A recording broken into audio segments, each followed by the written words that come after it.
Hi, Assalamualaikum. My name is Muhammad IDRIS.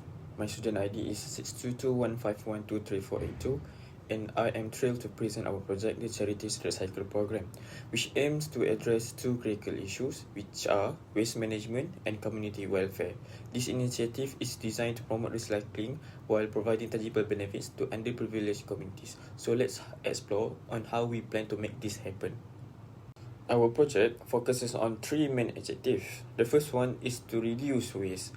We will achieve this by setting up a community-wide recycling system that makes it easy for people to participate in sustainable waste disposal. The second objective is to partner with charities. The recyclable materials collected will be turned into funds or usable resources, which we will distribute at least 3 local charities. The third objective is to educate and engaging the community. By raising awareness about recycling and its benefits, we aim to encourage at least 70% of our target population to actively participate. For success for this project, we will measure by achieving an 80% recycling target, establishing strong partnership with charities, and gathering positive feedback from the community and stakeholders. To ensure a smooth collaboration, we have devised specific strategies, such as for community members, we will use targeted communication campaigns that highlight the environmental and social benefits of participating. Also, with charitable organizations, we will maintain regular communication to align our goals. Volunteers will receive a detailed training and small incentive to keep them motivated. Also, for local authorities and recycling companies, we will engage through formal agreements and regular updates to ensure their support. So this is our scope and work breakdown structure. So for scope overview, the first one is planning. This includes feasibility studies, budget allocation, and forming partnerships. Second one is public engagement. We will create promotional materials, conduct workshops, and engage the community through educational campaigns. The third one is recycling network setup. We will install collection bins in strategic locations to train and training staff, and partner with logistic companies for waste transportation. Fourth one is execution. This is where we monitor recycling collection to ensure waste is processed and facilitate distribution to charities. 5 is evaluation. At the end of the project, we will analyze the result and collect feedback, and also we will prepare a comprehensive final report. So next, I will explain about the risk assessment and mitigation. Like any project, the charity recycle program comes with potential risks. So here we clarify on how we manage the risk. So the first one is low community participation. This is a high impact, medium likelihood risk. So we will mitigate it by using engaging awareness campaigns, offering incentive like vouchers, and creating a sense of community ownerships. Second one is delays in logistics. While unlikely, delays could disrupt operations. So by partnering with reliable logistic companies, it is ensured to timely waste collection and processing. The third one is funding challenges. This is a high likelihood risk, but its impact is manageable. We will secure sponsorships, apply for grants, and organize fundraising events to diversify our funding sources. The fourth one is improper recycling methods. This medium impact risk arises if volunteers or staff mishandle materials. So to prevent this, we will conduct training sessions to educate them on best practices.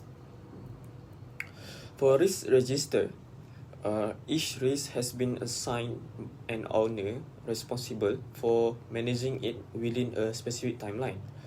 For example, marketing teams will focus on boosting participation, a month before launch, while operation staff will monitor logistics on an ongoing basis, and so on with others.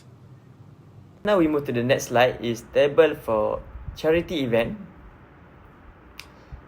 So the first one is define project scope, and the start date is 24 January to 26 January.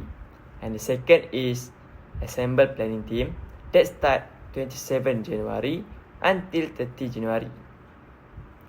And number 3 is select charity partner, and the start date is 31 January to 3 February. And the next is venue booking, that start 4 February to 7 February. And next is marketing campaign, 8 February to 22 February. And next is volunteer recruitment, that start 10 February and ended on 24 February. Second last is event logistic planning, that start 25 February to 1 March. And the last is execute event, that start 2 March and ended the same time 2 March. Now we move to the next slide is table for charity event. So the first one is define project scope, and the start date is 24 January to 26 January. And the second is assemble planning team, that start 27 January until 30 January. And number 3 is select charity partner, and the start date is 31 January to 3 February. And the next is venue booking, that start 4 February to 7 February. And next is marketing campaign, 8 February to 22 February. And next is volunteer recruitment, that start 10 February and ended on 24 February. Second last is event logistic planning, that start 25 February to 1 March. And the last is execute event, that start 2 March and ended the same time 2 March. Now to the next slide is lesson learned. So they have two, formal closure step and lesson learned. The project closeout process involves several critical steps to ensure formal closure and draw meaningful insight for the future initiative. So the first, a final review meeting should be held to discuss the outcome of the project challenge, encounter, and area that require improvement.